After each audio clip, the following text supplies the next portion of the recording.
ஜெபித்த ஆரம்பிப்போம்.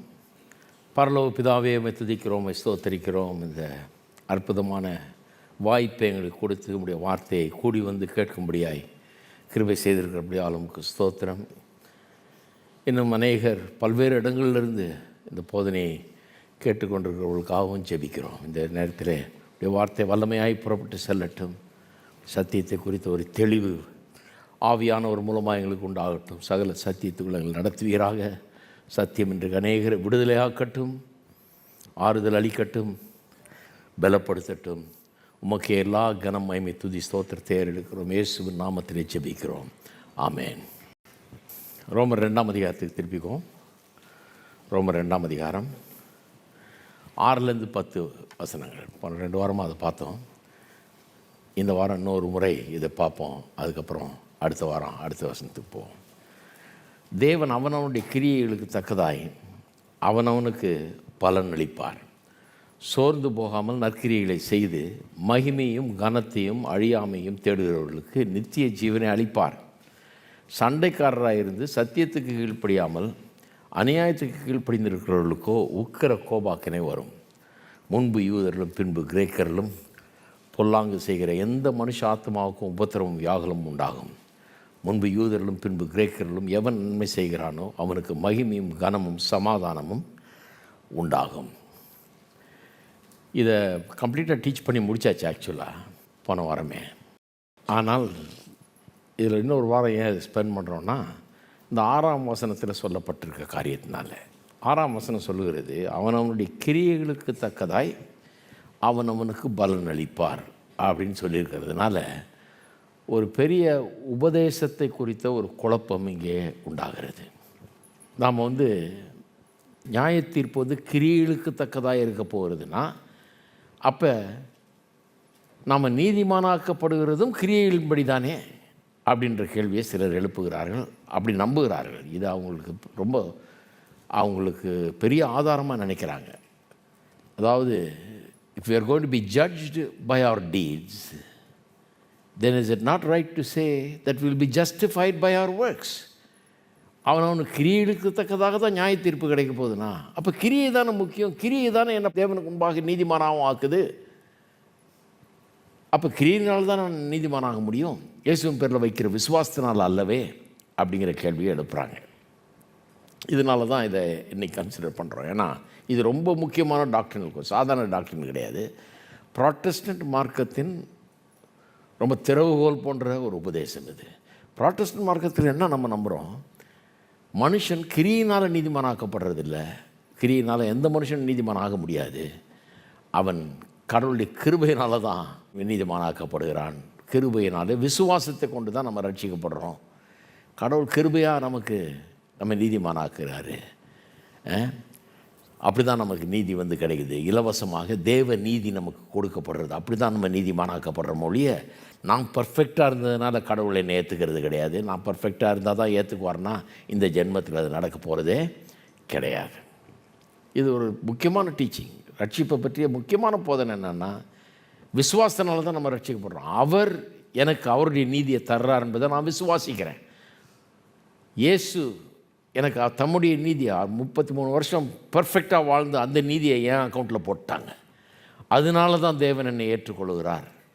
என்னுடைய வாழ்நாள் முழுக்க நான் செய்த பாவங்கள், அதன் தண்டனை எல்லாம் அவர் மீது வைக்கப்பட்டது. இப்படித்தான் நான் நீதிமானாக எண்ணப்படுகிறேன் அப்படின்னு தான் வேதவசனம் போதிக்குது. ஆனால் இந்த வசனம் ஒரு குழப்பத்தை கொண்டாந்து விட்டுருதுங்க. அதனால் ரொம்ப பெரிய ஒரு டாக்டரினல் சர்ச்சை இங்கே கிளம்புகிறது. கிரியினால தான் நம்ம நியாயம் தீர்க்கப்படுவோம்னா, கிரியையினால் தானே நம்ம நீதிமானாக்கப்படவும் முடியும் அப்படிங்கிற கேட்குறாங்க. நியாயமான கேள்வி தான். அதனால் அதுக்கு பதிலளிக்க இன்றைக்கு கடமைப்பட்டிருக்கிறேன். அதைத்தான் இன்றைக்கி பார்க்க போகிறோம். இதை 3 விதமாக பார்ப்போம் நம்ம இன்றைக்கி. ஒன்று, இந்த பகுதியிலிருந்து பவுல் அப்படி போதித்திருக்க வாய்ப்பே கிடையாது, போதித்திருக்கவே முடியாது. கிரியையினால் தான் மனுஷன் நீதிமானாக்கப்படுகிறான்ற போதனை இந்த பகுதியிலேருந்து வரவே முடியாது. பவுல் அதை போதிச்சிருக்கவே முடியாது. இட் இஸ் இம்பாசிபிள் அப்படிங்கிறத முதல்ல காண்பிக்க விரும்புகிறேன். வேத வசனத்திலேருந்து உங்களுக்கு அப்படி அவர் போதிச்சிருக்கவே முடியாது. ஏன்னா இந்த பகுதியினுடைய சாராம்சமே என்ன? கிரியினால் அல்ல, விசுவாசத்தினால தான் நம்ம நீதிமானாக்கப்படுறோம் தான் ரோமருடைய போதனையே அதுதான். அதனால் பவுல் இந்த பகுதியில் அதை போதிச்சிருக்கவே முடியாதுங்கிறத வசனத்திலேருந்து உங்களுக்கு காண்பிக்கிறேன். முதல் காரியம் அது. ரெண்டாவது, என்ன தான் இங்கே போதிக்கிறார்? இப்போ அவர் அதை போதிக்கல தான், கிரியையினால் நம்ம நீதிமானாக்கப்படுறோன்றதை போதிக்கல தான், நம்முடைய கிரியை தான் நம்மளை ரட்சிக்கிறதுங்கிறத போதிக்கலைன்னா அப்புறம் என்ன போதிக்கிறாருங்க? அதை காண்பிக்க போகிறேன்.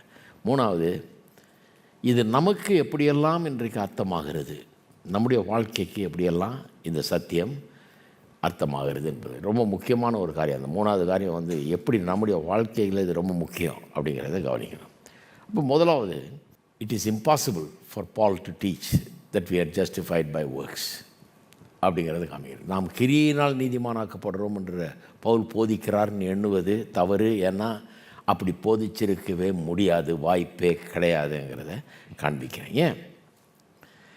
ஏன்னு சொன்னால் இந்த முழு பகுதியுமே எந்த மனுஷனும் தன்னுடைய கிரியினால் நீதிமானாக்கப்பட முடியாது என்பதை போதிக்கிற பகுதி அதாங்க. இதெல்லாம் எங்கே ஆரம்பிக்குது? ரோமர் 1:18 ஆரம்பிக்குது. ரோமர் 18 எல்லாருக்கும் நல்லா தெரிஞ்ச வசனம்.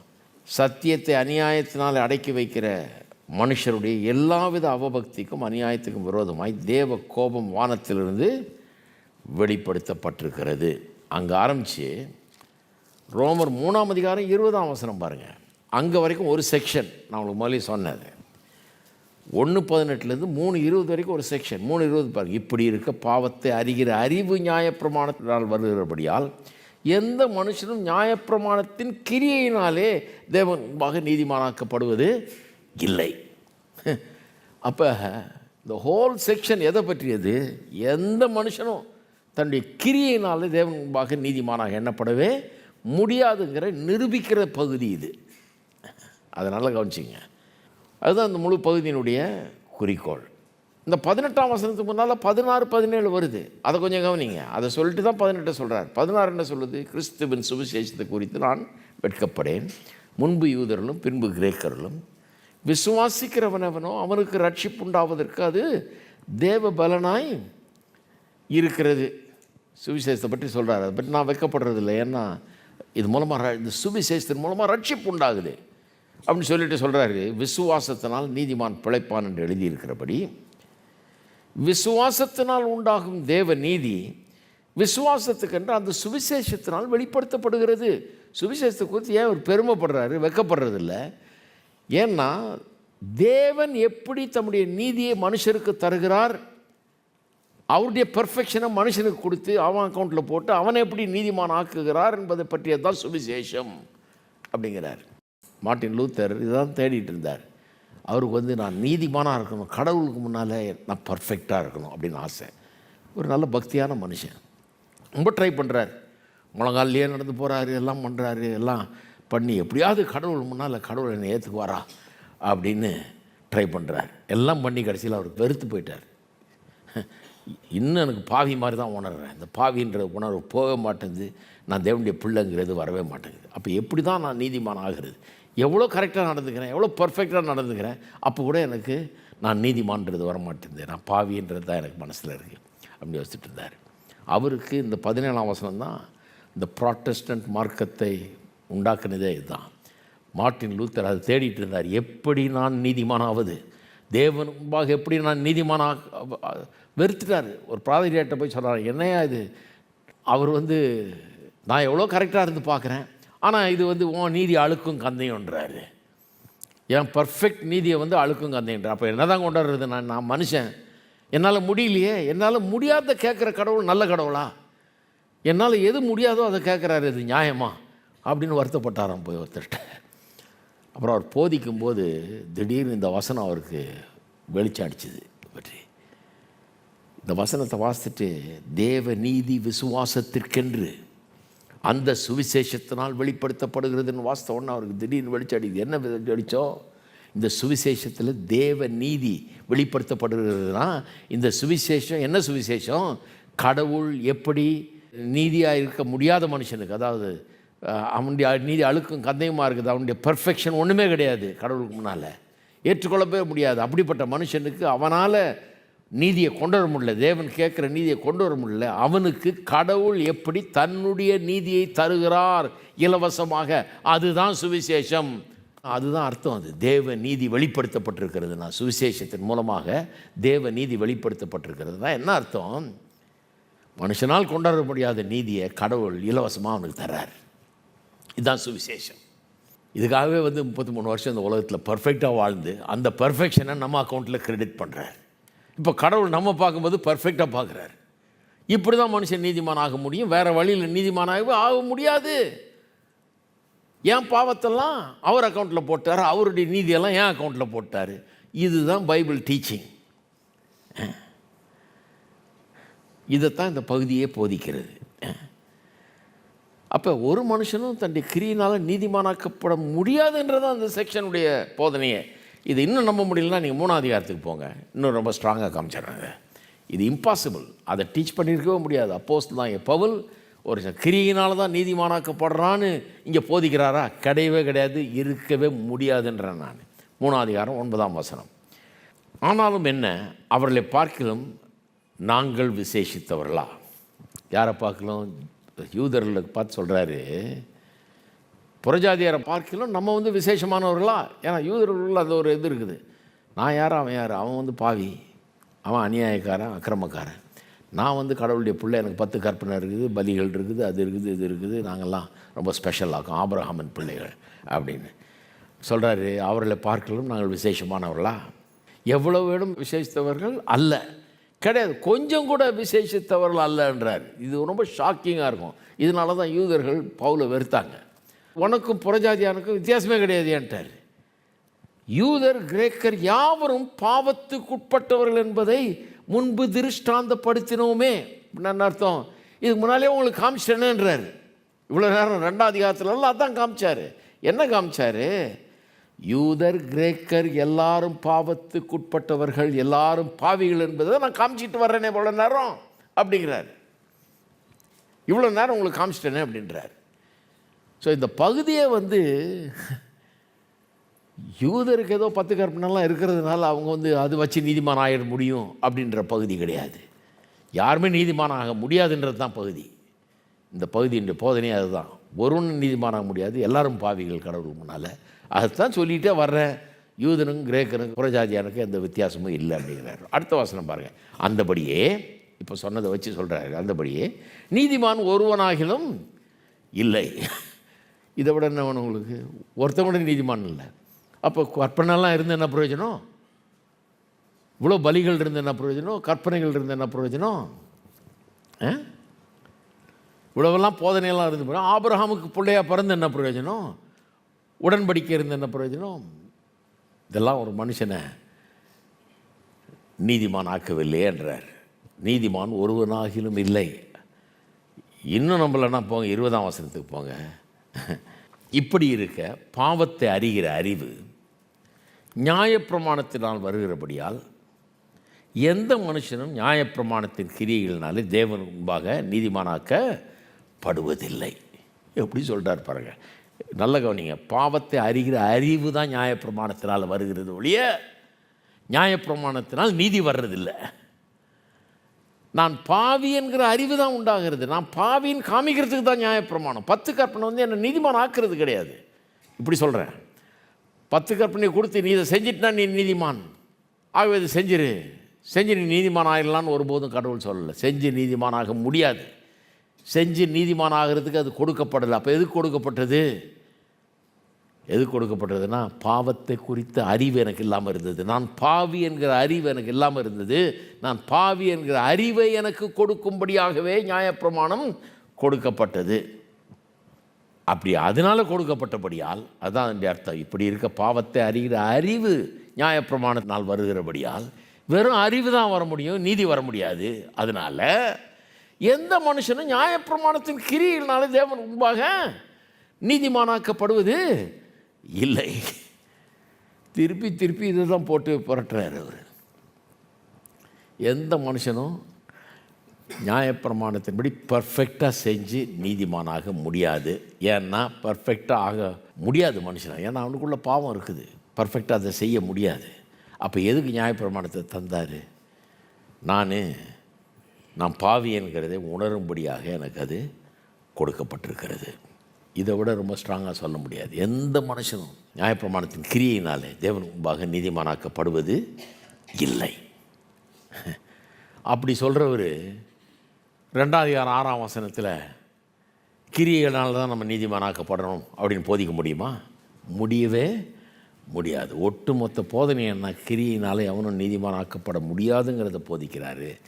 ஆகவே 2:6 தேவன் அவனவனுடைய கிரியைகளுக்கு தக்கதாக அவனுக்கு பலன் அளிப்பார்னு சொல்லும்போது அதை நம்ம எப்படி எடுத்துக்கூடாது? நியாய தீர்ப்பு கிரியைகளுக்கு தக்கதாக இருக்கும் என்றால் நான் நீதிமானாவதும் கிரியை வச்சு தான் நீதிமானாக முடியும்னு எடுத்துக்கொள்ள முடியவே முடியாது. It is impossible. That logic will not work. ஏன்னா இங்கே போதிக்கிறதே எந்த மனுஷனும் நியாயப்பிரமாணத்தின் கிரியினால் நீதிமானாக முடியாதுங்கிறது தான் இங்கே போதனை. நல்லா கவனிங்க, இது ரொம்ப முக்கியமான ஒரு இது. அப்போ என்ன தான் போதிக்கிறாரு இங்கே? நியாயப்பிரமாணத்தின் கிரியினால் நீதிமானாக முடியாது. அப்போ என்ன தான் சொல்கிறாரு? அதுக்குள்ளே போகிறதுக்கு முன்னால் ஒரு காரியத்தை சொல்லிடுறேன். ஒரு வசனத்தை அதனுடைய சந்தர்ப்ப சூழ்நிலை இல்லாமல் தனியாக எடுத்துட்டா, அவுட் ஆஃப் கான்டெக்ஸ்டாக எடுத்துட்டா எவ்வளோ பெரிய டேஞ்சர், அது எவ்வளோ பெரிய தவறுக்குள்ளே கொண்டு போய் விடணுன்றதுக்கு இதை விட பெரிய எக்ஸாம்பிள் இருக்க முடியாது. நீங்கள் வெறும் 6ஆம் வசனத்தை வாசிச்சுட்டு அவனவனுடைய கிரியைகளுக்கு தக்கதாய் அவனுக்கு பலன் அளிப்பார், நியாய தீர்ப்பு என்ன கிரியைகளுக்கு தக்கதாக இருக்கும் அப்படின்றத வாசிச்சிட்டிங்கன்னா அதை வச்சு என்ன டாக்டர்னு கட்டுவீங்க? அப்போ கிரியை தான் உன்னை நீதிமானாக்க முடியும். கிரியை வச்சு தானே நியாயம் தீர்க்கிறாரு. அப்போ தேவனுக்கு முன்பாக நீ நீதிமானாகணும்னா உன் கிரியை கரெக்டாக இருக்கணும், அப்போ தான் நீ நீதிமானாக முடியும் அப்படின்னு போதிக்க ஆரம்பிச்சிருவீங்க. எவ்வளோ பெரிய டேஞ்சர் பாருங்கள். முழு ப்ராட்டஸ்டன்ட் உபதேசத்தையே டினை பண்ணுற அளவுக்கு அவ்வளோ பெரிய ராங் டாக்டர்னு அதுலேருந்து வந்துட முடியும். தனியாக எடுத்த அந்த வசனத்தை கான்டெக்ஸ்டில் எடுத்தது தான் இப்போ நம்ம விளக்குனேன். நான் கான்டெக்ஸ்டில் எடுத்து 1 16 18 வரைக்கும், அப்புறம் 3 9 10 20 வசனங்கள்லாம் நான் வாசித்தேன். இதுதான் கான்டெக்ஸ்ட்டு. என்ன கான்டெக்ஸ்ட்டு? எந்த மனுஷனும் நியாயப்பிரமாணத்தின் கிரியினால் நீதிமான் ஆக்கப்பட முடியாதுன்றது தான் கான்டெக்ஸ்ட்டு. அப்போ எப்படி நியாயப்பிரமாணத்தின் கிரியினால் நீதிமானாக்க முடியும்னு இங்கே போதிப்பார்? போதிக்க முடியவே முடியாது இல்லையா? சரி, அப்போ இது ரொம்ப முக்கியம், இது பெரிய டேஞ்சர். அதனால தான் பாருங்கள், சில நேரத்தில் நிறைய கேலண்டர் கிறிஸ்தவங்க இருக்கிறாங்க. நான் சொல்லியிருக்கேன் முன்னே, கேலண்டர் கிறிஸ்தவங்க பார்த்துருக்கீங்களா நீங்கள்? நியூ இயர் வந்தோடனே இந்த சபைகளும் எல்லாம் இந்த கேலண்டர் விற்கிறதுல ரொம்ப மும்முரமாக இருப்பாங்க. ஒரு நாளைக்கு ஒரு வசனம். சிலர் பைபிளே படிக்கிறது இல்லை, டெய்லி போய் அந்த கேலண்டர் முன்னால் நின்று இன்றைக்கி என்ன வசனம் பார்த்துக்கலாம் அப்படின்னு அந்த வசனத்தை இந்த வாக்குத்தத்தம் எனக்கு போயிடுறது. இது மட்டும் இல்லாமல் கோயில்களில் 1ஆம் தேதி வாக்குத்தத்தம் வேறு. இந்த மாதத்துக்கு ஒரு வாக்குத்தத்தம் அவங்க கொடுத்துறாங்க. இன்னும் இந்த மாதம் என்ன வாக்குத்தத்தம் கொடுத்தாரு, சரி அந்த வாக்குத்தத்தத்தை கேட்டுக்குவோம். இப்படி டெய்லி ஒரு வாக்குத்தத்தம் கேலண்டரில் கிடச்சிருது, மாதத்துக்கு ஒரு வாக்குத்தத்தம் கோயிலில் கொடுத்துட்றாங்க. இதில் தான் வாழ்ந்துட்டுருக்குறாங்க. நிறைய பேர் பைபிளை படிக்கிறதே கிடையாது. கேலண்டர் ஓகே, நல்ல நல்ல வசனங்கள் இருக்குது. அந்த சில நேரத்தில் சில பிரசங்கியாருங்க சொல்கிறத விட கேலண்டரை வாசிக்கிறது பெட்ரு. அதில் இடக்கு முடுக்காதும் இருக்காது, கரெக்டாக இருக்கும். நல்ல நல்ல வசனங்களாக போடுவாங்க. ஒருத்தர் சொன்னார், எல்லாம் அந்த பாசிட்டிவான வசனங்களை மட்டும் எடுத்து போதிக்கிறீங்களே என்னார். நான் சொன்னேன், அதுதான் நெகட்டிவான வசனங்களும் நீங்கள் எடுத்துக்கிட்டீங்களே, அதனால் இதுதான் மீதி இருக்குது. நான் எடுத்துப்பேன். கர்த்தர் உன்னை அடிப்பார், நொறுக்குவார், பொசுக்குவார் அப்படின்னு போச்சு. அவங்களுக்கு ரொம்ப சந்தோஷம். அதுதான் எடுக்கணும் அப்படிங்கிற மாதிரி சொல்கிறாங்க. நான் ஒரு பிரசங்கர்கிட்ட சொன்னார், என்ன பிரசங்கம் பண்ணுறதுன்னு தெரியலங்க, ஒரு ஞாயிற்றுக்கிழமை இப்போ போராட்டமாக இருக்குது, நான் மாதத்தில் ஒரு நாள் தான் பிரசங்கம் பண்ணுறேன், மீதி நாள் எங்கேயா அப்படி வர வழிபோக்குற மாதிரி போகிற யாரையாவது கூப்பிட்டு நீ வந்து பிரசங்கம் பண்ணுன்னு. சனிக்கிழமை ஆனால் ஜெபம் பண்ண ஆரம்பிச்சிடும், ஆண்டவரே ஒரு நல்ல அபிஷேகம் பண்ணப்பட்ட தேவதாசனை இங்கே அனுப்புன்னு. நான் கூட அப்படி ஜெபம் பண்ணியிருக்கிறேன். கடவுள் என்கிட்ட ஒரு நாள் சொன்னார், ஒன்றை தான் அனுப்பிச்சிருக்கிறேன், மரியாதையே நீ பிரசங்கம் பண்ணு, யாராவது வருவாங்களான்னு கேட்டுன்னு இருக்காத. நீ யார், தேவதாசன் இல்லையா, நீ ஒன்ட்ட அனாயிண்டிங் இல்லையா, ஒன்ட்ட அபிஷேகம் இல்லையா, நீ பிரசங்கம் பண்ண முடியாத, மரியாதையை நீ பண்ணுன்னார். அதுலேருந்து நான் தான் பண்ணிகிட்ருக்கிறேன். யாராவது வருவாங்களான்னு காத்துக்கிட்டு இருக்கிறது கிடையாது. இந்த மாதிரி கேட்ட ஆளுங்களுக்கு நான் சொல்லியிருக்கேன், வாரம் என்ன பிரசங்கம் பண்ணுறது தெரியலங்கன்னு. நான் சொன்னேன், கேலண்டரை பாரியா, கேலண்டரை பார்த்துட்டு என்ன வசனம் கிடைக்குதோ அதுலேருந்து எடுத்து ஒன்று பிரசங்கம் பண்ணிட்டுருக்கேன். அது எவ்வளோ பெட்டர். சிலர் பண்ணுறதை விட இதை பண்ணுறது கொஞ்சம் பெட்டர். இருந்தாலும் அந்த கேலண்டர் டேஞ்சர். ஏன்னா அதில் என்னன்னா அந்த வசனங்களை தனித்தனியாக எடுத்து போட்டுடுறாங்க. சந்தர்ப்ப சூழ்நிலையில் கொடுக்கறது இல்லைங்க, கான்டெக்ஸ்டில் வர்றதில்லை. அது தனித்தனியாக பிச்சு போடுறதுனால அது தவறான ஒரு அபிப்பிராயத்தை கொடுக்கவும் வாய்ப்பு உண்டு. அதனால் அந்த மாதிரி கிறிஸ்தவர்களாக இருக்கிறது ரொம்ப நல்லது கிடையாது, ஆரோக்கியமானது கிடையாது. முழுசாக பைபிளை படிக்கிறது தான் நல்லது, எதையுமே கான்டெக்ஸ்டில் புரிஞ்சுக்கிறது தான் நல்லது. அப்போ ப்ராபசஸ் இந்த வாக்கு தத்துவங்களை பிரசங்கம் பண்ணலாம், ஆனால் அதனுடைய கான்டெக்ஸ்டில் பிரசங்கம். நியூ இயர் கூட பண்ணோம் பூரண சமாதானத்தை பற்றி. அது ஒரு வாக்கு தத்துவம், ஆனால் அது அது கான்டெக்ஸ்டில் தான் எடுத்து பேசணும் மொழிய கான்டெக்ஸ்ட் இல்லாமல் பேசக்கூடாது. அப்போ நீங்கள் வசனத்தில் எது புரியலைனாலும் நான் சொல்கிறேன், ஒரு 90% நீங்கள் எந்த சந்தர்ப்பத்தில் எந்த சூழ்நிலையில் எப்படி சொல்லியிருக்குன்னு பார்த்தீங்கன்னா, முன்னால் வர்ற வசனங்கள், பின்னால் வர்ற வசனங்கள், அப்புறம் ஒட்டுமொத்த வேத போதனை, இந்த கான்டெக்ஸ்டில் பார்த்தீங்கன்னா கண்டிப்பாக உங்களுக்கு 90% மேலே புரிஞ்சிடும்.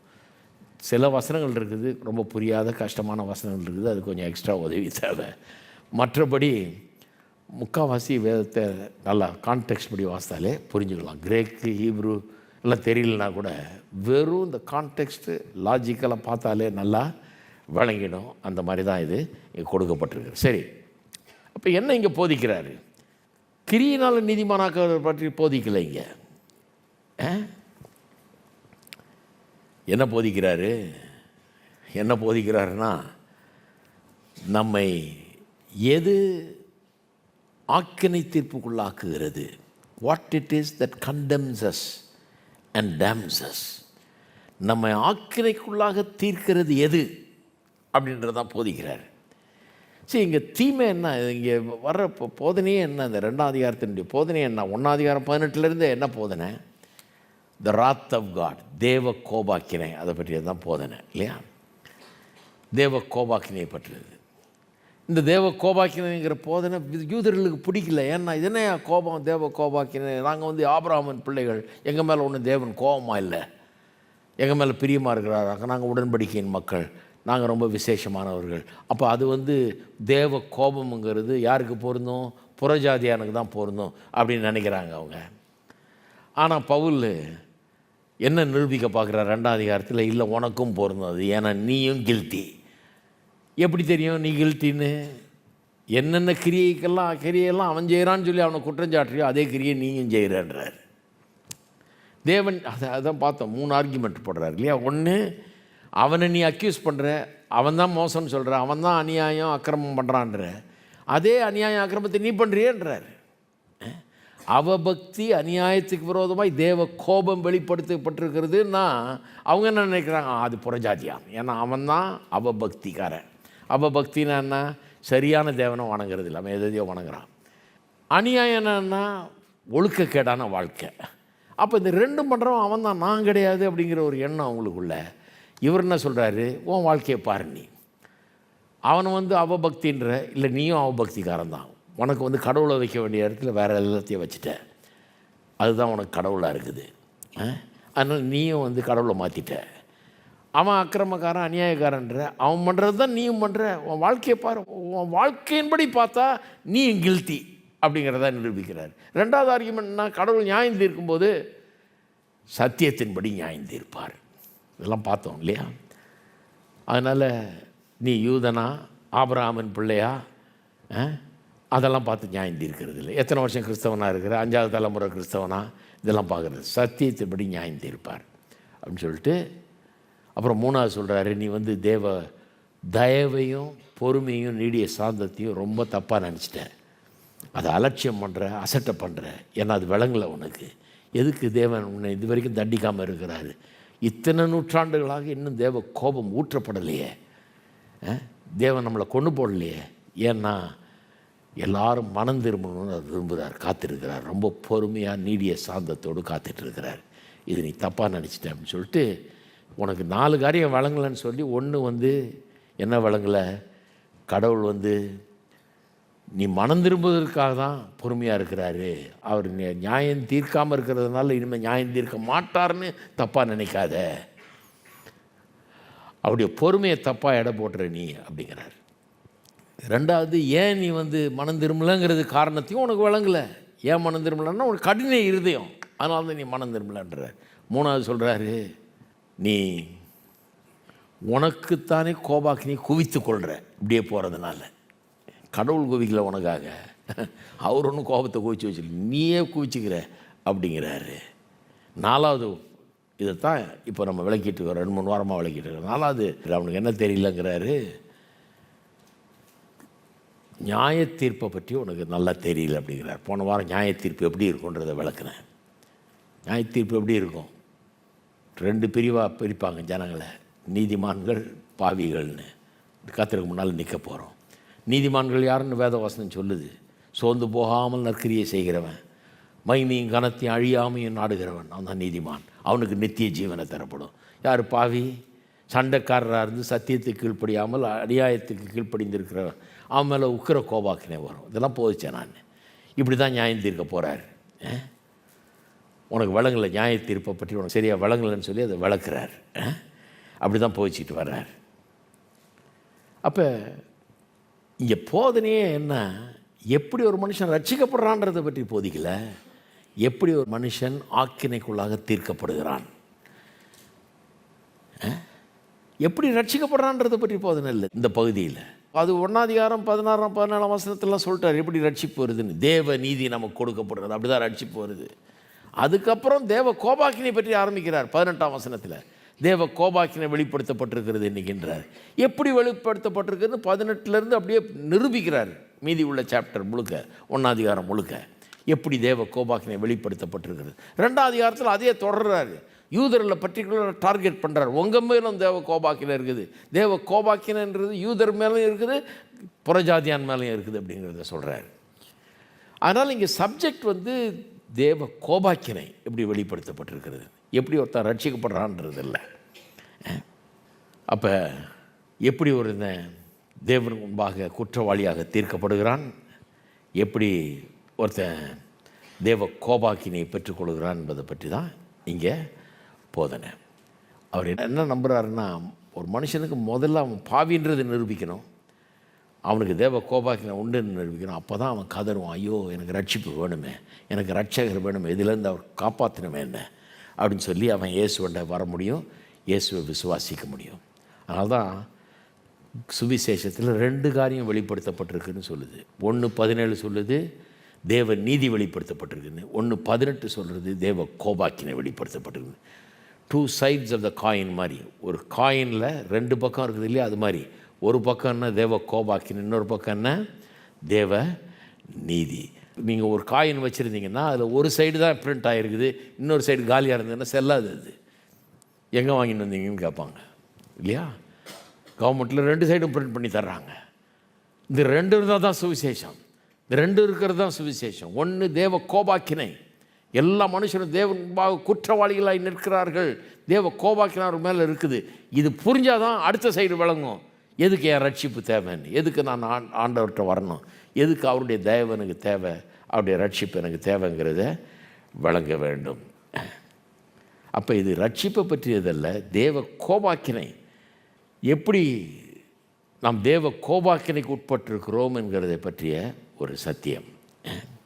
அப்போ எந்த மனுஷனும் ஆண்டவருக்கு முன்னால் ஒரு நாள் நின்று, நான் யூதன் அதனால் என் மேலே கோபாக்கினை வர முடியாதுன்னு சொல்ல முடியாது, நான் 5 தலைமுறை கிறிஸ்தவன் அதனால் கோபாக்கினை எனக்கு கிடையாதுன்னு சொல்ல முடியாது, எங்கள் தாத்தா யார் தெரியுமான்னு சொல்ல முடியாது. எவனும் தேவனுக்கு முன்பாக நின்று, நான் கோயிலுக்கு போயிருக்கிறேன், நான் இதை பண்ணியிருக்கேன் அதை பண்ணியிருக்கேன், ரொம்ப பர்ஃபெக்டாக நடந்திருக்கிறேன், ஆகவே என்ன நீங்கள் நியாயந்திருக்க முடியாதுன்னு சொல்ல முடியாது. எல்லோரும் வாயடித்து போய் நிற்பாங்க. இப்படி தான் வேதவசனம் சொல்லுது. சாக்கு பூக்கு சொல்ல இடம் இருக்காது, வாயடித்து போய் நிற்பாங்கன்னு வேதவசனம் சொல்லுது.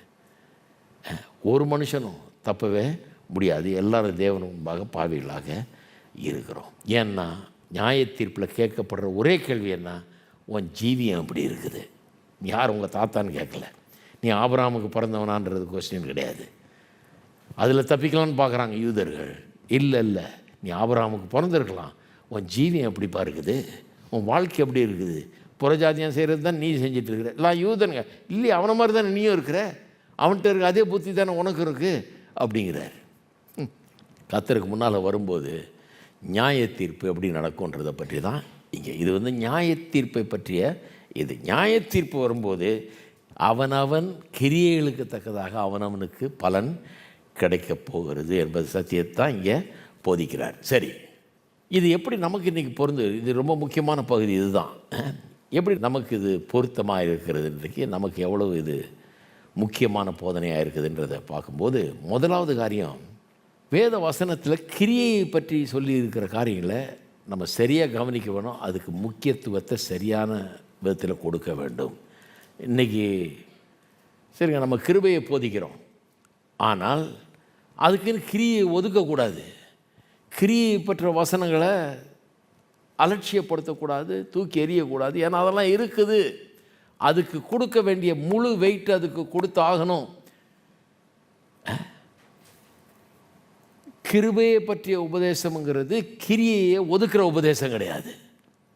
நல்லா அதை காமிக்கிறேன் பாருங்கள். இன்றைக்கி இதை புரிஞ்சுக்கிட்டாலே நல்லா புரிஞ்சிடும், குழப்பம் வராது. ஏன்னா இன்றைக்கி சிலர் இப்போ தப்பாக புரிஞ்சுக்கிட்டு என்னென்னத்தையே சொல்கிறாங்க பாருங்கள். நான் கிருபையை நம்புகிறேன். ஆமாம், கிருபையின் மூலமாக தான் ரட்சிக்கப்படுறோம், விசுவாசத்தை கொண்டு ரட்சிக்கப்படுறோம். கிருபை தான், கர்த்தருடைய கிருபை, அதை நான் நம்புகிறேன். ஆனால் கிரியை ரட்சிக்கப்பட்டவனுக்குள்ளே ரட்சிக்கப்பட்டிருக்கிறான்றதுக்கு கிரியை அதை காண்பிக்குது. கிரியை உண்டாகணும். கிரியை உண்டாகலைன்னா அவன் ரட்சிக்கப்பட்டிருக்கானான்றதே கொஸ்டின் ஆகிடுது. இருக்கீங்களா?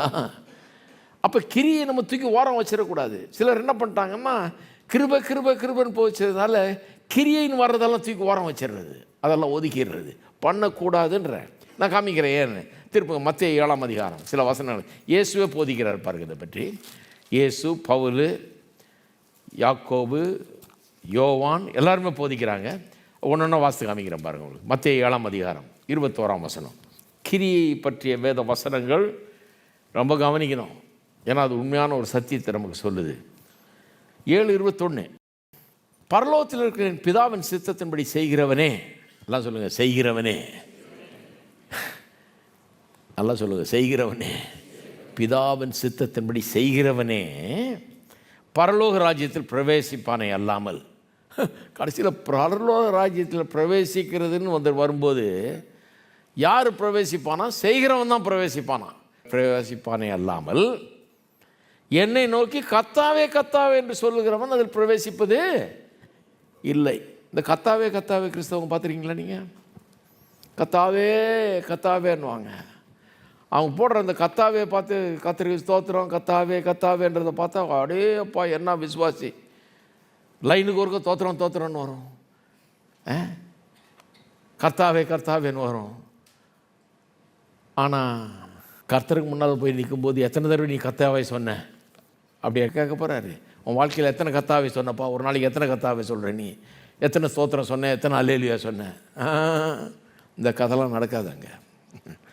கர்த்தருக்கு முன்னால் நிற்கும்போது யார் தேவனுடைய ராஜ்யத்துக்குள்ளே பிரவேசிக்கலாம் என்று சொன்னால் கத்தாவே கத்தாவேன்னு சொல்கிற அந்த லார்ட் கிறிஸ்டியன்ஸ் கிடையாது.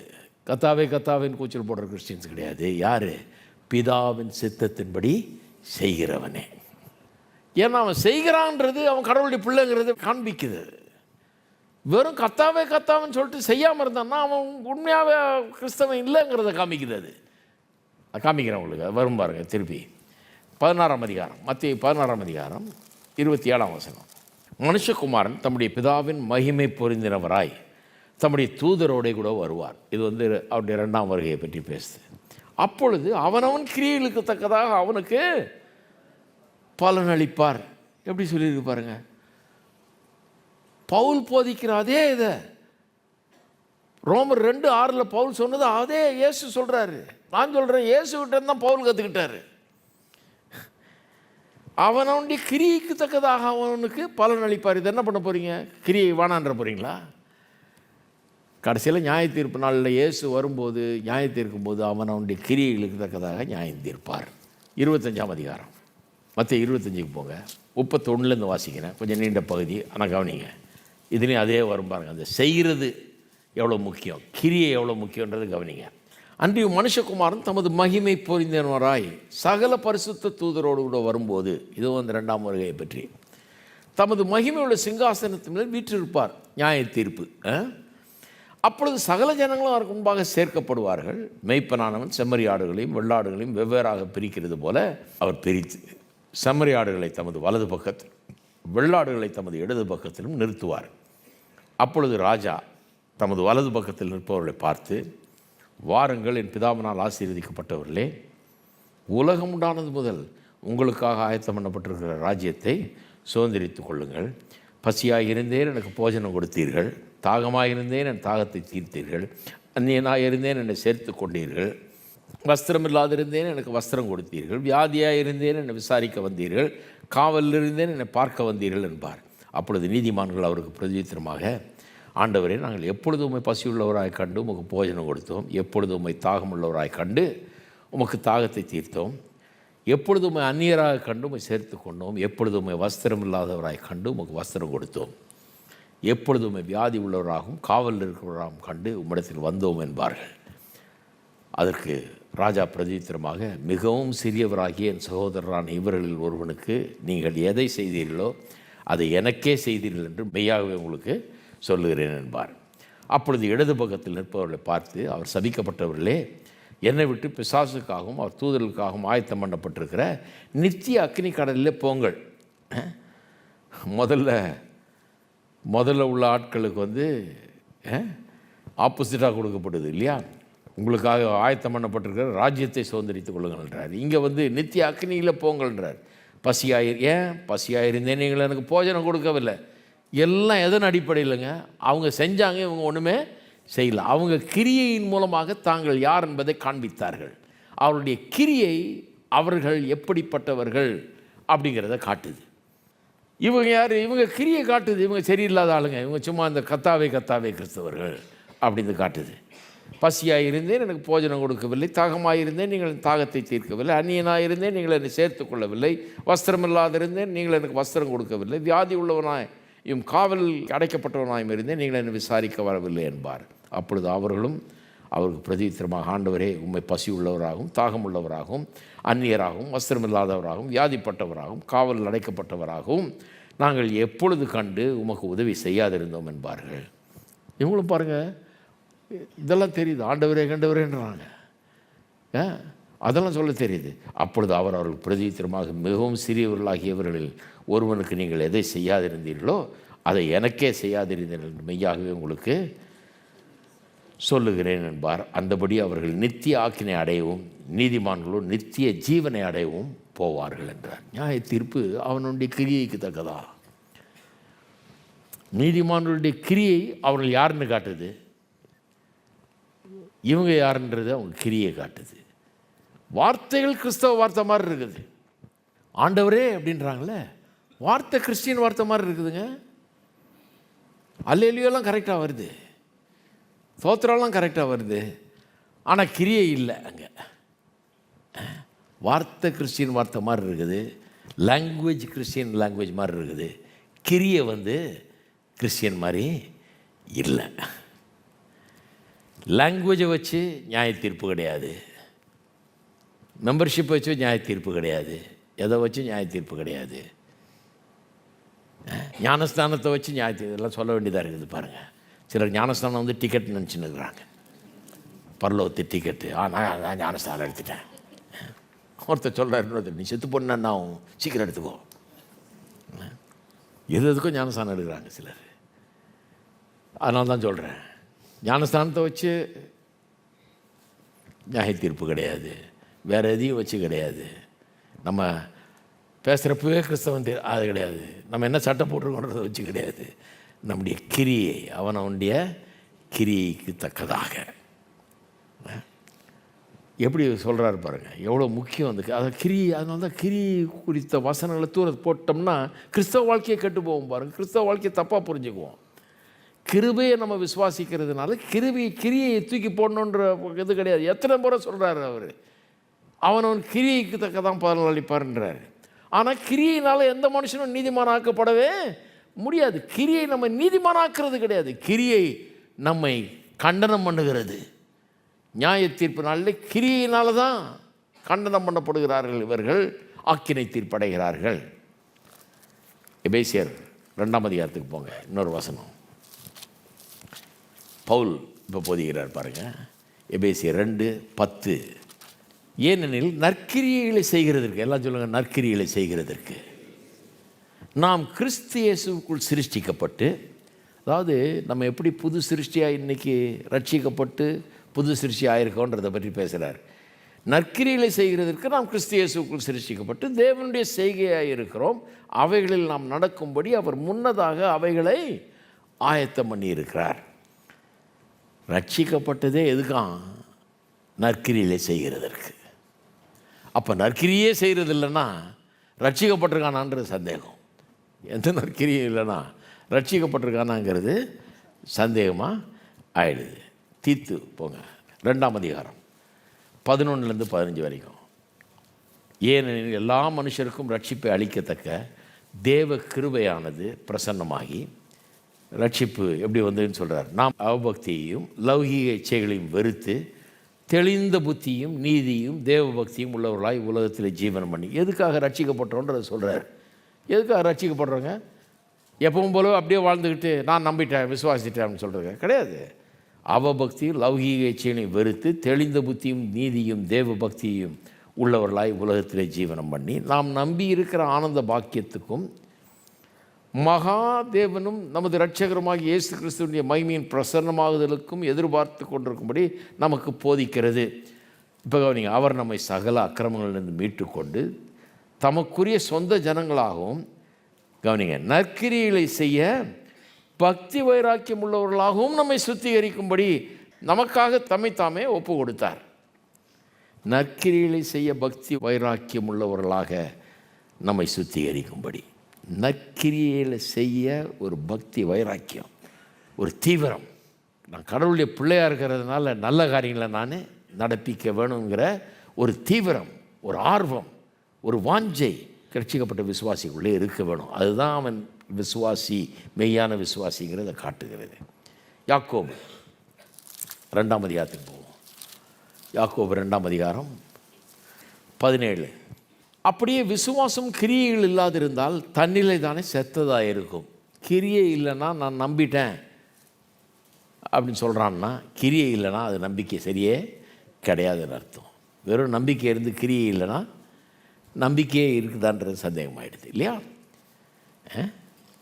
அப்புறம் சொல்கிறார் 19, தேவன் ஒருவர் உண்டென்று விசுவாசிக்கிறாய்.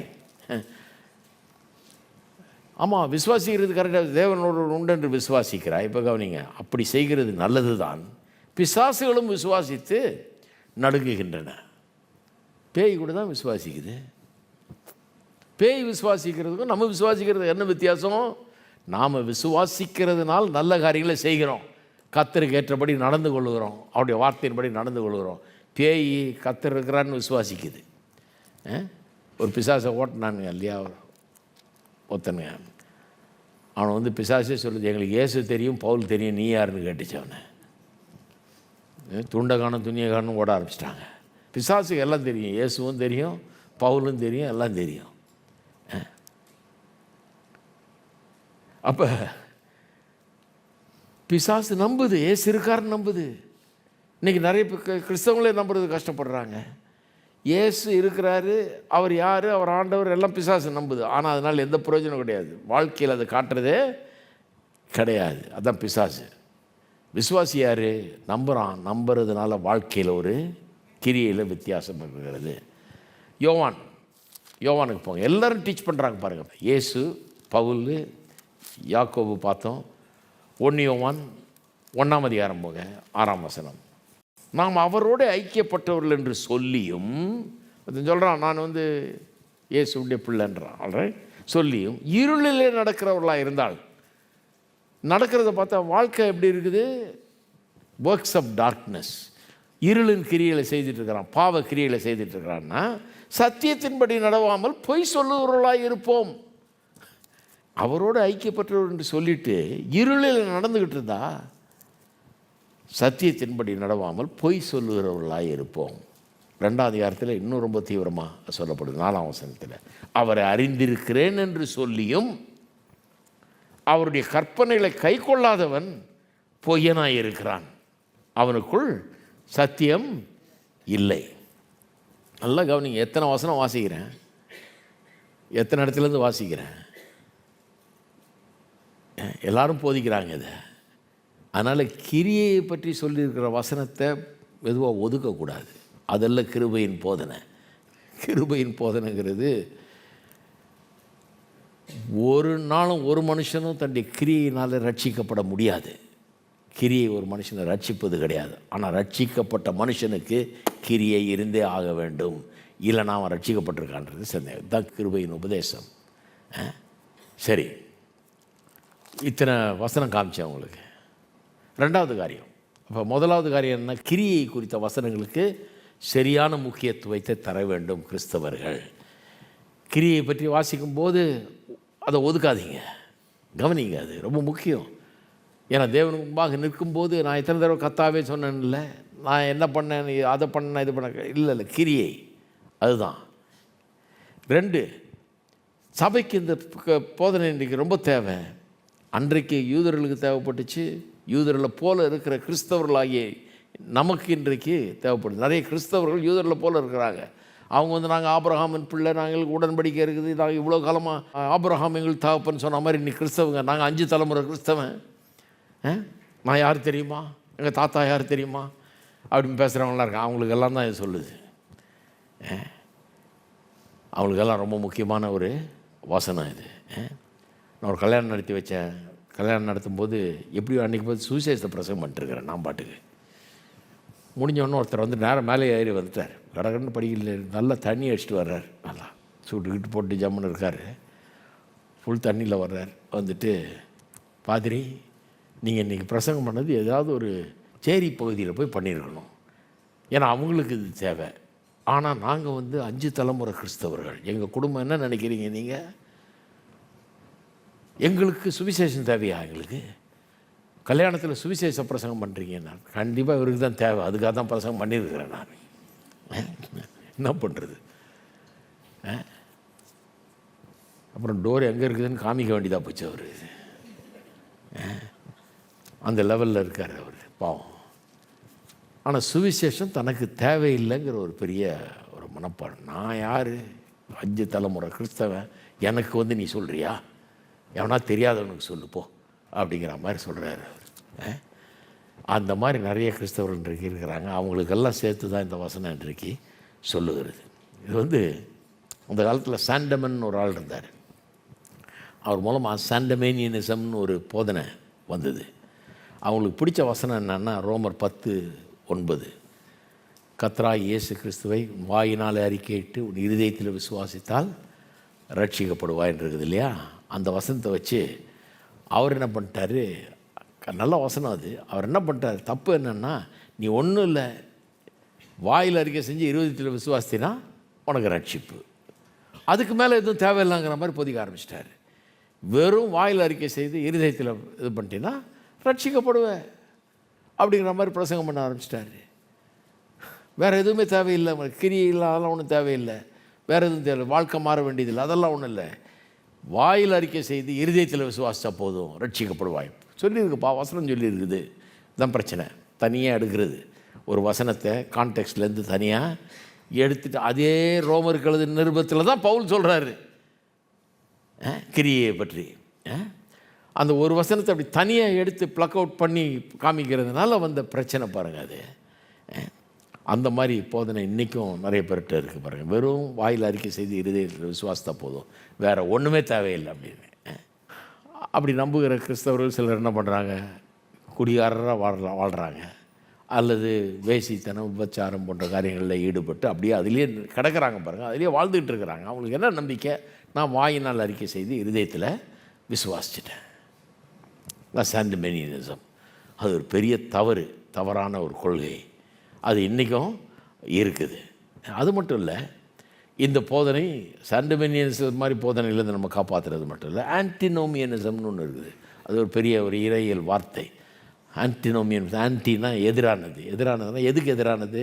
இந்த நோமியனிசம்ன்றது வந்து கற்பனைகளை பற்றி சொல்லுது. கற்பனைகளுக்கு எதிரான ஒரு போதனை.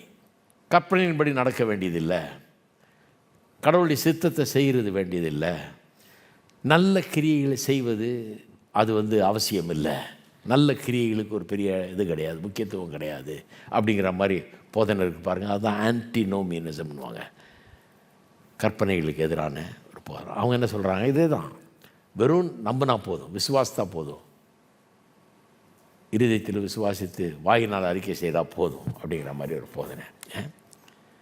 நாலாவது, இது நமக்கு எப்படி பொருந்ததுன்னா, நம்முடைய சுவிசேஷ ஊழியத்தில் இது ரொம்ப பிரயோஜனமாக இருக்கும். பாருங்கள், சுவிசேஷ ஊழியத்தை நம்ம செய்யும்போது வெறும் நீ வாயினால் அறிக்கை செய்து இருதயத்தில் விசுவாசத்தை போதுன்னு நம்ம போதிக்கிறது கிடையாது. எப்படி சுவிசேஷத்தை கரெக்டாக நம்ம சொல்லணும். உலகமெங்கும் சென்று சகல ஜாதிகளும் சுவிசேஷத்தை பிரசங்கித்து அவர்களை சீஷராக்கி அவர்களுக்கு பிதா குமாரன் பரிசுத்தாவின் நாமத்தினால ஞானஸ்தானம் கொடுத்து நான் கற்பித்த எல்லாவற்றையும் அவர்கள் கை கொள்ளும்படி அவர்களுக்கு போதிங்கள்ன்றார். நான் இப்போ ஞானஸ்தானம் கொடுக்குறதில்ல, கொடுக்குற காலத்தில் நான் கேட்பேன், இயேசு ஏற்றுக்கொண்டிருக்கீங்களா, அவர் தான் ரட்சகர்னு விசுவாசிக்கிறீங்களா? அப்புறம் ஒரு கேள்வி கேட்பேன், ஆலயத்துக்கு வந்து கர்த்தருடைய வார்த்தையை கேட்கும்படியாக நீங்கள் உங்களை ஒப்பு கொடுக்குறீங்க? இல்லை, நான் ஆலயத்துக்கெல்லாம் வர முடியாதுங்க, நான் பரலோகத்துக்கு டிக்கெட்டு தான் வேணும், எனக்கு வெறும் ஞானஸ்தானம் வேணால் கொடுக்குறதில்லை. நான் அப்படிப்பட்ட ஆளுக்கு கிடையாது. வந்து வசனத்தை கேட்டு அதன்படி நடக்க வேணும்னு சொல்கிறது என்னுடைய பொறுப்பு. அதுக்காக தான் ஞானஸ்தானம் தர்றோம், பரலோகத்துக்கு டிக்கெட்டுக்காக அல்ல. அதுக்காக தான் ஞானஸ்தானத்தோடு என் வேலை முடியறதில்லை. ஞானஸ்தானம் கொடுத்து அப்புறம் கொண்டு வந்து அவர் போதித்ததையெல்லாம் கற்பிக்க சொல்லி இருக்குது. ஏன்னா கற்பித்தா தான் இவன் ஆள் மாறுவான். இவன் ஒரு புது சிருஷ்டியாக மாறி புது சுவாபம் அவனுக்குள்ளே வந்து புதிய விதமான திங்கிங் உண்டாகி புதிய விதமான வாழ்க்கை உண்டாகி புதிய விதமான விதத்தில் வாழ்க்கையும் கிரியைகளும் அங்கே நடைபெறும். அதுதான் உண்மையான கிறிஸ்தவன். அப்போ சுவிசேஷ ஊழியமும் ஒழுங்காக செய்ய முடியும் நம்ம இதை வச்சு. சரி, அஞ்சாவது, இது ரொம்ப முக்கியம். இந்த போதனை நமக்கு எப்படி பொருந்ததுன்றதை பற்றி சொல்லிட்டு இருக்கிறேன். என்னென்ன சொன்னேன்? முதல்ல, கிரியை குறித்த வசனங்களை அலட்சியம் பண்ணக்கூடாது, அதுக்கு முழு வெயிட்டு தர வேணும்னு சொன்னேன். ரெண்டாவது, சபைக்கு இந்த போதனை இன்றைக்கு தேவை. ஏன்னா இந்த சாண்டமேனியனிசம் போன்ற போதனைகள் அவைகளெல்லாம் இன்றைக்கு பரவுது, அதிலிருந்து நம்ம காப்பாற்றிக்கலாம். மூணாவது, ஆன்டினோமினிசம், கற்பனைகள் தேவையில்லை, கற்பனைகள் படி நடக்கிறது, நல்ல கிரியைகளை செய்கிறது அவசியம் இல்லை அப்படிங்கிற போதனைகள் அவசியம் இல்லை அப்படின்னு சொல்கிறதும் தவறானது. அதிலிருந்து நம்மளை காப்பாற்றுறோம் இல்லையா, காப்பாற்றுது இந்த போதனை. நான்காவது, சுவிசேஷ ஊழியத்தில் இது ரொம்ப பிரயோஜனமாக இருக்கும், சரியான விதத்தில் சுவிசேஷத்தை சொல்கிறதுக்கு. அஞ்சாவது, இது கவனிங்க, அப்போஸ்தலர் பவுல் ரோமர் எழுதினார், யாக்கோபு அந்த யாக்கோபு புஸ்தகத்தை எழுதுகிறார். இந்த ரெண்டையும் ஒன்றுக்கு ஒன்று எதிரானவைகளாக பார்க்குறாங்க நிறைய பேர். மார்ட்டின் லூத்தர் காலத்தில் இந்த ரோமர்களது நிருபத்திலேருந்து மனுஷன் கிரியினால் அல்ல விசுவாசத்தினால் மாத்திரமே நீதிமானாக்கப்படுகிறான்றதை போதிச்சார் இல்லையா. அதை போதிச்ச உடனே அதில் ரொம்ப ஆழமாக போயிட்டாங்க பாருங்கள் ஜனங்க. விசுவாசத்தினால் மாத்திரமே அப்படிங்கிறத ஆழமாக போதிச்சார், அது உண்மை, கரெக்டு. ஆனால் அவங்க என்ன நினச்சிக்கிட்டாங்க, கிரிக்கு எந்த இடமும் கிடையவே கிடையாதுன்னு நினச்சிக்கிட்டு யாக்கோபுடைய போதனை அவங்களுக்கு ரொம்ப எதிரானது மாதிரி தெரியுது. என்ன சொல்ல ஆரம்பிச்சிட்டாங்க, யாக்கோபு புஸ்தகத்தை பைபிள்லேருந்தே எடுத்து போட வேணும் என்ற கோரிக்கையை வைக்க ஆரம்பிச்சிட்டாங்க. புதிய ஏற்பாட்டில் அது இருக்கவே கூடாது, ஏன்னா இந்த ஆள் பவுலுக்கு எதிராக போதிக்கிறார் அப்படிங்கிற மாதிரி சொல்கிறார். நான் 17ஆம் வசனத்திலேருந்து வாசிக்கிறேன்.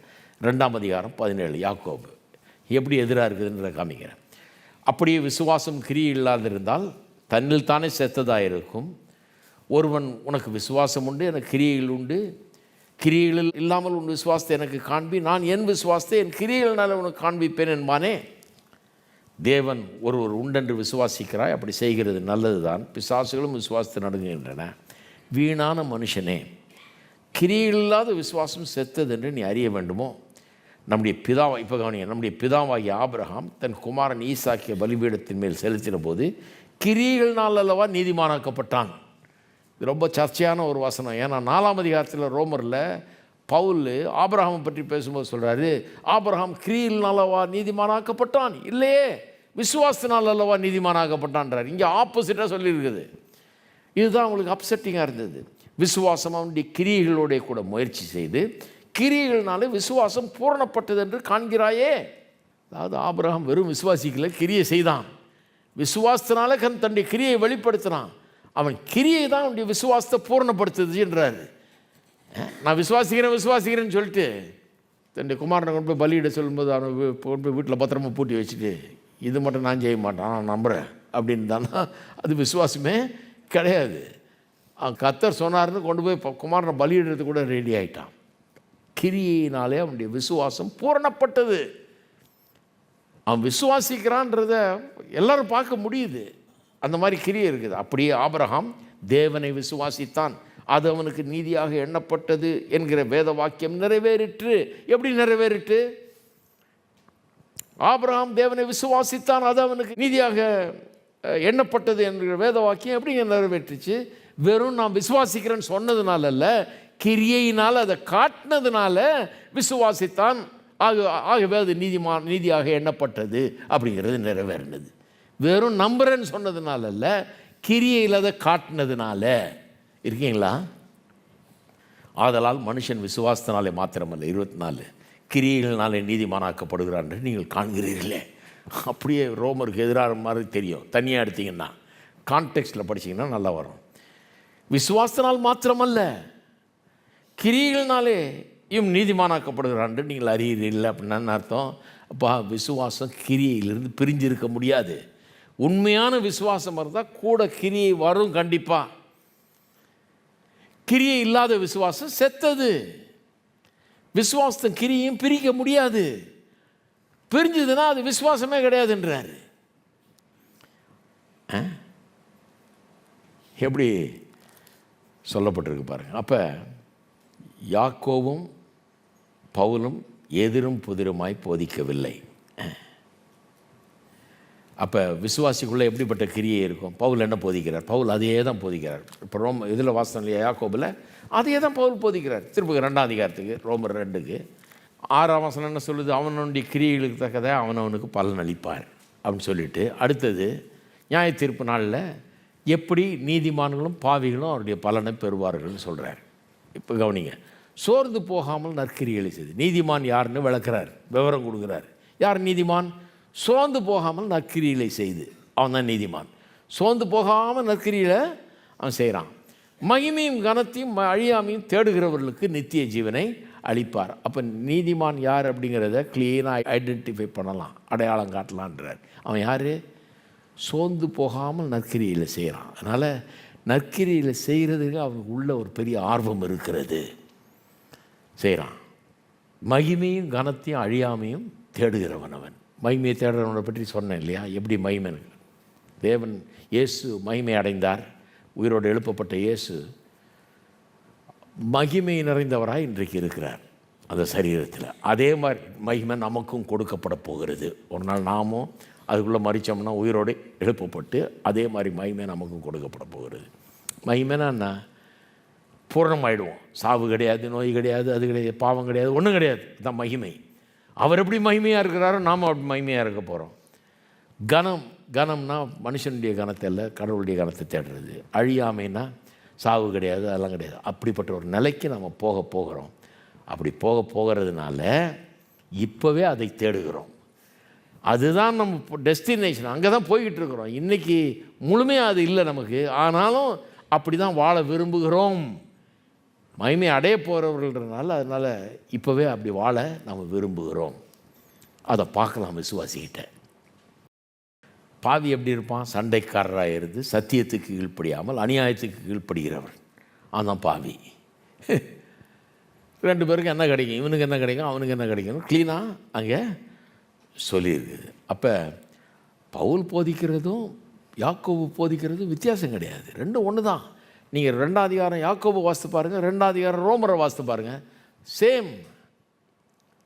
யாக்கோபு 2ஆம் அதிகாரத்தில் 17ஆம் வசனத்துலேருந்து கடைசி வரைக்கும் வாசிங்க. இங்கே 2ஆம் அதிகாரத்தில் 1லேருந்து 6 வரைக்கும் வாசித்து பாருங்கள். 2 பேரும் ஒன்றை தான் சொல்கிறாங்க, அதே தான் சொல்கிறாங்க.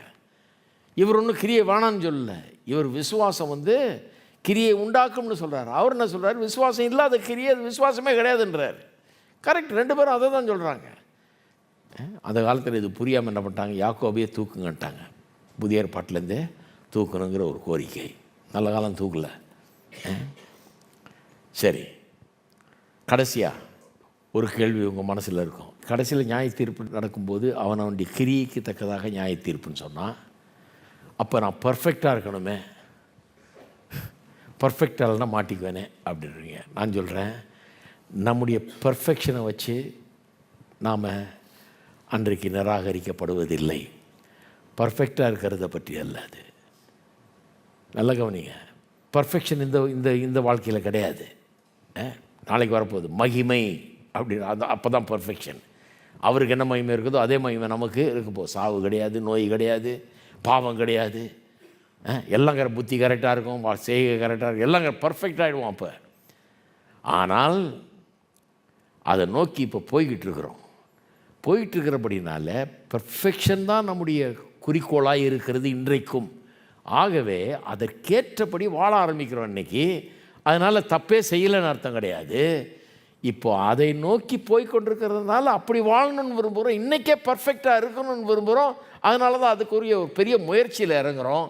தவறுகள் செய்கிறோம், சில நேரத்தில் செய்யும்போது மனஸ்தாபம் ஏற்படுகிறது, நமக்கு வருத்தப்படுறோம், ஆண்டவர்கிட்ட போகிறோம், மன்னிப்பு கேட்குறோம், மறுபடியும் திரும்பவும் அந்த நற்கிரியில் இறங்குறோம். அதைத்தான் சொல்லியிருக்குது 7ஆம் வசனத்தில், ரோமர் 2ல், சோர்ந்து போகாமல் நற்கிரிகளை செய்துன்னு. அப்படின்னா என்ன அர்த்தம்? ஒரு தப்பு பண்ணுறதுனால அப்படியே சோர்ந்து போயிட்டு நாங்கள் இப்போ கடைசியில் தப்பு பண்ணிட்டேன், மிஸ்டேக் ஆகிடுச்சு, ஒரு தப்பு என்ன 10 தப்பு என்னெல்லாம் ஒன்று தானே, அப்போ ஒரேடியே தப்பே பண்ணிடுறேன், அப்படி போகிறது கிடையாது. ஒரு தப்பு பண்ணால் டக்குன்னு முழிச்சுக்கிட்டு, ஐயோ ஆண்டவருக்கு பிரியமில்லாத ஒரு காரியத்தை நான் பண்ணிட்டேனே, நான் பர்ஃபெக்ஷனை நோக்கி போய்கிட்டு இருக்கிறேன், இன்னும் பர்ஃபெக்ஷன் ஆகலை, பெர்ஃபெக்ஷனை நோக்கி போயிட்டுருக்கேன், அதுக்காக தெரிந்து கொள்ளப்பட்டிருக்கிறேன், கர்த்தர் எனக்குள்ளே வாசம் பண்ணுகிறார், எனக்கு உதவி செய்கிறாரு. அப்படி இருக்கும்போது நான் எப்படி இதை செய்யலாம்? நான் ஆண்டவர்கிட்ட மன்னிப்பு கேட்க போகிறேன், நான் சரியாக இருக்க போகிறேன் நம்ம அப்படின்னு சொல்லிட்டு மறுபடியும் முயற்சியில் இறங்குறோம். சோர்ந்து போகாமல் நற்கிரியை, எல்லாம் சொல்லுங்கள், சோர்ந்து போகாமல். எத்தனை பேர் சோர்ந்து போகாமல் நற்கிரியை பண்ணுறீங்க? ஒரு தவறு பண்ணுறதுனால சோர்ந்து போயிடாதீங்க. ஐயோ என்ன தான் பண்ணாலும் தவறு நேர்ந்துடுது. ஆமாம், இந்த உலகத்தில் தவறு நேரிட தான் செய்யும். இந்த உலகத்தில் இது பாவம் இல்லாத உலகம் கிடையாது. பாவம் நம்மளை சூழ்ந்து கொண்டிருக்கிறது, பல விதங்களில் நம்ம தாக்குது. அந்த பாவம் அழுக்கு உள்ளே நுழைஞ்சிட, வீட்டுக்குள்ளே எப்படி தூசி படிஞ்சிருதோ அது மாதிரி நம்ம புத்திக்குள்ளேயும் நுழைஞ்சிருது பாருங்கள் சில நேரம். அதனால் நம்ம அறியாமலே சில நேரத்தில் அது நடந்துருது பாருங்கள். ஆனால் சோர்ந்து போகக்கூடாது. நற்கிரியை, அவன் தான் மெய்யான கிறிஸ்தவன். மெய்யான கிறிஸ்தவன்றது ரொம்ப பர்ஃபெக்டாக இருக்கிறவன் கிடையாது. அப்படி யாரும் கிடையாது. இருக்கீங்களா? அப்படி யாரும் கிடையாது. அப்படி யாராவது இருக்கிறேன்னு சொன்னால் அவன் பொய்யன். அப்படி தான் வேதம் சொல்லுது, அவன் பொய்யன். யாருமே பர்ஃபெக்ட் கிடையாது. அப்போ நம்மெல்லாம் என்ன? பர்ஃபெக்ட் இல்லை, ஆனால் பர்ஃபெக்ஷனை நோக்கி போயிட்டுருக்கணும். அதை பற்றி ஒரு பெரிய அறிவு, அதை பற்றிய பெரிய வாஞ்ச, அப்படி தான் வாழணும், அப்படி தான் இருக்கணுன்ற பெரிய ஒரு ஆர்வம் இருக்கிறது. அதனால் அப்படிப்பட்ட நற்கிரிகளை செய்கிறதில் சோர்ந்து போகாமல் இருக்கிறோம். 1-2 தப்பு அங்கங்கே செஞ்சிட்டா கூட திரும்ப எழுந்து கர்த்தருக்காக வாழ ஆரம்பிக்கிறோம். தொடர்ந்து நல்ல காரியங்களை செய்ய ஆரம்பிக்கிறோம். ஆகவே இன்றைக்கு கேட்குறவங்களுக்கு சொல்கிறேன், இதை கேட்டுட்டு கிரியினால தான் நியாய தீர்ப்பு நடக்க போகுது, அதனால் அன்றைக்கி நான் தொலைஞ்சேன் அப்படின்னு நினைக்கக்கூடாது. அதுக்கு பயந்துட்டு இருக்கக்கூடாது. நீங்கள் ஆண்டவராக இயேசுவை விசுவாசித்திருக்கிறீங்க, ஏற்றுக்கொண்டிருக்கிறீங்க, வாயினால் அறிக்கை செய்து இருதயத்தில் விசுவாசிச்சிருக்கிறீங்க, அது ஆரம்பம். அதுக்கப்புறம் அவருக்காக வாழும்படியாக தீர்மானித்து போதனைகளை கேட்டு அதன்படி நடந்து கொண்டு வருகிறீர்கள். ஒருவேளை தவறு அங்கங்கே நடக்கலாம், இருந்தால் கூட சோர்ந்து போகாதீங்க. ஏன்னா நீங்கள் கர்த்தருடைய பிள்ளைங்கிறது எதுவும் மாற்ற முடியாது. தொடர்ந்து நற்கிரிகளை செய்யுங்கள். சோர்ந்து போகாமல் நற்கிரிகளை செய்து மகிமையும் கனத்தையும் அழியாமையும் தேடுகிறவர்களாய் அப்படி வாழ்ந்தீங்கன்னா அதுதான் ப்ரூஃப், நீங்கள் ஆண்டவருடைய பிள்ளைன்றது ப்ரூஃப். அப்படி தான் ஒருத்தன் பாருங்கள், ஒரு வாலிபன் சொல்லி முடித்தேன். ஒரு வாலிபன் இங்கே வந்தான், கொஞ்சம் பாவ வாழ்க்கையில் இருந்தவன் ரட்சிக்கப்பட்டு அந்த பாவ பழக்க வழக்கங்கள் எல்லாத்தையும் விட்டான் பாருங்கள், நல்ல பையன் ஆகிட்டான். அப்புறம் திடீர்னு ஒரு நாள் அழுதுட்டு நிற்கிறான்ட்ட. கோயில் முடிஞ்ச உடனே தப்பு பண்ணிட்டேன் பாஸ்டர், இத்தனை நாள் இதெல்லாம் பண்ணாமல் இருந்தேன், திடீர்னு ஒரு இடத்துக்கு போனேன், இந்த மாதிரி பண்ணி விட்டானுங்க, ஊற்றி கொடுத்துட்டான்லாக்கும், என்ன பண்ணுறது பண்ணிட்டேன், அதிலிருந்து எனக்கு ஒரே மனசு கஷ்டமாக இருக்குது அப்படின்னு கண்ணீர் வருது அவனுக்கு. என்னப்பா, நான் கடவுளுடைய பிள்ளையான்றதே சந்தேகமாயிடுச்சு எனக்கு. நான் சொல்கிறேன், நீ கடவுளுடைய பிள்ளை தான். ஏன்னா ஊர் உலகத்தில் இதை பண்ணுறவன் எல்லாம் இங்கே அழுதுட்டு நிற்கல, ஆனால் நீ அழுதுட்டு நிற்கிற இங்கே. ஏன்? நீ ஆண்டவருடைய பிள்ளை, தப்பு பண்ணிட்ட, அதனால் நீ அழுதுட்டுருக்கிற, அதனால் உனக்கு தூக்கம் வரல, அதனால் உனக்கு நிம்மதி இல்லை. அதுவே சொல்லுது நீ ஆண்டவருடைய பிள்ளைன்னு. மற்றவங்களாம் தப்பு செஞ்சுட்டு சந்தோஷமாக படுத்து தூங்கிட்டு இருக்கிறான், டிவி பார்த்துக்கிட்டு. பிரியாணி சாப்பிட்டு படுத்து தூங்குறான் அவன், நல்லா பண்ணுற தப்பையும் பண்ணிவிட்டு. நீ அழுதுகிட்டு இருக்கிற, ஏன்னா நீ ஆண்டவருடைய பிள்ளை. நான் சொல்கிறேன், நீங்கள் ஆண்டவருடைய பிள்ளைகள். நீங்கள் வந்திருக்கீங்கன்னாலே இது ஆண்டவருடைய பிள்ளையார்கள் தான். ஏன்னா செவ்வாய்க்கிழமை யார் வருவா? இவ்வளோ பேர் வந்திருக்கிறீங்க. ஏன்னா நீங்கள் உங்களுக்குள்ளே சோர்ந்து போகாமல் நன்மை செய்ய வேணுன்ற ஒரு ஆர்வம் இருக்குது. நீ ஒன்றும் பர்ஃபெக்ட் கிடையாது, நானும் பர்ஃபெக்ட் கிடையாது. ஆனால் கர்த்தருக்காக கரெக்டாக நம்ம வாழணும், இருக்கணுங்கிற பெரிய ஆர்வம் இருக்குது. அதுவே நான் ஆண்டவருடைய பிள்ளைங்கிறத நிரூபிக்கிறது. அதைத்தான் பார்க்குறார் ஆண்டவர் அன்றைக்கு நியாயத்தீர்ப்பில். எல்லோரும் எழுந்து நிற்போம், கர்த்தரை ஸ்தோத்தரிப்போம். பரலோக பிதாவே உம்மை துதிக்கிறோம், ஸ்தோத்தரிக்கிறோம். இந்த மாலை வேளையில் எங்களோடு பேசினபடி ஆளுமுக ஸ்தோத்திரம். இதை குறித்து, இந்த சத்தியத்தை குறித்து எந்த குழப்பமும் இல்லாமல் எல்லாரும் சுலபமாய் புரிந்து கொள்ள உதவி செய்கிறாக. ஜனங்கள் ஊக்கத்தை பெற்றுங்கிறது செல்லட்டும். ஒருவராவது அதைரியப்படாமல் சோர்ந்து போகாமல் நற்கிரிகளை செய்கிறவர்களாக, தொடர்ந்து மகிமையும் கனத்தையும் அழியாமையும் தேடுகிறவர்களாக, அதை நோக்கி செல்லுகிறவர்களாக, அப்படிப்பட்ட வாழ்க்கைக்குள்ளே நடத்துவீராக. ஜனங்களை ஆசீர்வதிப்பீராக. ஒரு பெரிய சந்தோஷத்தினால் மக்களை நிரப்புவீராக. என்று கேட்ட சத்தியம் அவளை மகிழ்ச்சிக்குள்ளாகட்டும். ஆசீர்வதித்து காத்துக்கொள்ளும். இயேசுவின் நாமத்தில் ஜெபிக்கிறோம். ஆமென்.